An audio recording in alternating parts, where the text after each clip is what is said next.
अब जैसे गुरु और चेले का कितना प्यार, कितना एक घनिष्ठ संबंध होना चाहिए। कहे कबीर तुम चरण चित राखो, जो सुई में डोरा रे। कितना बेस्ट उदाहरण दिया, एग्जाम्पल दिया भगवान ने कि गुरु और शिष्य का इतना लगाव, इतना अपनापन होना चाहिए। जैसे सुई में धागा डाल दे, वो लटकता है, सुई के साथ ही लटकता रहेगा और नीचे मार देगा, वो लकड़े को नहीं क्यों करेगी। तो ऐसे अपना लगाओ अपने सच्चे गुरु में इतना लगा लो। तो ये हुआ गुरु शिष्य का प्रेम, गुरु शिष्य का जो ना आपस में संबंध। जब हम यहाँ से जाएंगे तो आपकी यहाँ से मृत्यु होगी, तो आपको गुरुजी ही इतना लगाव होना चाहिए गुरुदेव में कि हमने जो कुछ नहीं चाहिए, परमात्मा गुरुजी आज्ञा पाओ मेरे। तो वो फिर ऐसे आप सीधे वहीं पहुंच जाओगे जहां आशा था वासा हुई। तो अब जैसे गुरु और शिष्य का ऐसे लगाव होना चाहिए जो सुई में डोरा रे। तो ऐसे कहा कि फिर शब्द गुरु चित चेला रे।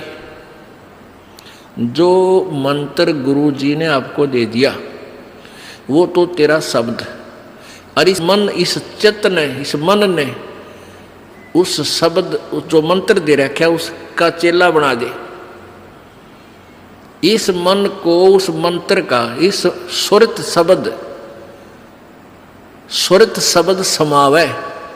तेरी सुरती, तेरी मन, तेरी आत्मा उस दिए हुए मंत्र के साथ ऐसे चिपकी रहे, ऐसा ध्यान रखे, इतना उसका सिमरण करे जो सुई में डोरा रे। यानी ऐसे सुरत और शब्द इसको बोलते हैं। जो गुरुजी ने मंत्र आप दिया है उसके साथ इस मन को इतना जोड़ दे जैसे गुरु और चेले का प्यार हो। तो अब कहते हैं सुर कहे कबीर सुनो भी साधो, अब शब्द गुरु चित चेला रे। गुरु और शिष्य का जो लगाव है, ऐसा ही इस मन को इस मंत्र के साथ ऐसा लगाव लगा, यानी एक पल बीच न दूर ना हो दे। होले सुहागण सुरता त्यार, मालिक गुर जाना है हेतु तो। होले सुहागण सुरता त्यार है तेरा सुन शिखर बरतार, मालिक गुर जाना। ये सुबह आपको सुना दिया था, अब रह कर इसका विश्लेषण कर रहे हैं। अब नित्यानंद जी, ये तो कबीर जी का अमाणी जो आगे आपको सुनाई जा रही है। इससे पहले संतों शरण लाग के सुरत शब्द समाह, संक असंकों को से तेरे पिया का देश, और एक पलक में पाइए ले सतगुरु उपदेश। ये ठीक है कि एक पलक में पाइए ले सतगुरु उपदेश। अब 16 शंख कोश की दूरी पर सतलोक है पाताल लोक से, और पूरे संत से नाम लेने के बाद फिर देर नहीं लगे मालिक पाने की। लेकिन आपके अंदर आपके हृदय में ऐसी श्रद्धा मर्यादा अंतिम श्वास तक बनी रहे। सुन सलहली सैल है गगन मंडल के माँ, और प्रेम बिना पावे नहीं चाहे कोट समाधि ला। जब तक आपका प्यार मालिक नहीं उमड़ेगा, इतना भगवान मिले नहीं, और वर्क डन मिलेगा, किया कर्म अवश्य मिलेगा। जो साधना आप कर रहे हो, भक्ति कर रहे हो, दान कर रहे हो, ये मिल अवश्य, ये जरूर मिल जाएगा, लेकिन मालिक नहीं मिल पाओगा जब तक प्यार नहीं उमड़ेगा। अब कैसे प्यार कैसे उमड़ेगा भाई? जैसे सूरज के आगे बदरा ऐसे कर्म सयारे। भाई प्रेम की पवन करे चित मंजन, फिर जल के तेज नयारे।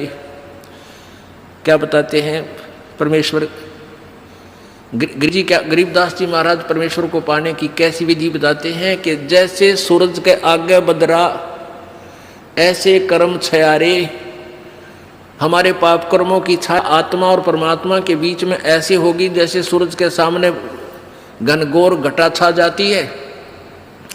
वो घटा, फिर वो बादल कैसे वहाँ से दूर होते हैं। तेज हवा चलती है तो बादलों को तितर बितर कर देती है, और सूर्य का प्रकाश फिर ज्यों का तुम समक्ष होता है। तो ऐसे कहते हैं कि हम आत्मा और परमात्मा के बीच में जो पाप कर्म रूपी जो बादल हैं उनको कैसे दूर फेंका जाए, कैसे छांटा जाए, कैसे खत्म किया जाए। जैसे सूरज के आगे बदरा ऐसे कर्म छयारे, प्रेम की पवन करे चितवंजन झलक तेज नयारे। प्रेम की पवन इन पाप कर्मों को काटने का, इनके हटने का क्या लक्षण होता है। आपको यहाँ बुलाया जाता है, ज्ञान सुनाया जाता है, आप जी को मंत्र दिए जाते हैं, आप जी को प्रेरित करके आपके हाथों से 2 पैसे दान करवाए जाते हैं, दंडवत प्रणाम कराई जाती है। इस सब का उद्देश्य है कि आपका हृदय इतना विनम्र हो कि परमात्मा की चर्चा चल की आंखों से आंसू की धारा बह जा, दरिया बह निकले, चर्चा चले एकांत में बैठ के या कहीं चर्चा चले जाता कि रह रह कर आंखों में आंसू आने लग जाएंगे। जब मालिक की चर्चा चलेगी तो समझो आपके पाप कर्मों के बादल कटन लागे। जैसे सूरज के आगे बदरा ऐसे कर्म छयारे, ये प्रेम की पवन करे चितमंजन फिर झलक तेज नयारे। तो यहाँ नित्यानंद जी भी इसी का समर्थन कर रहे हैं।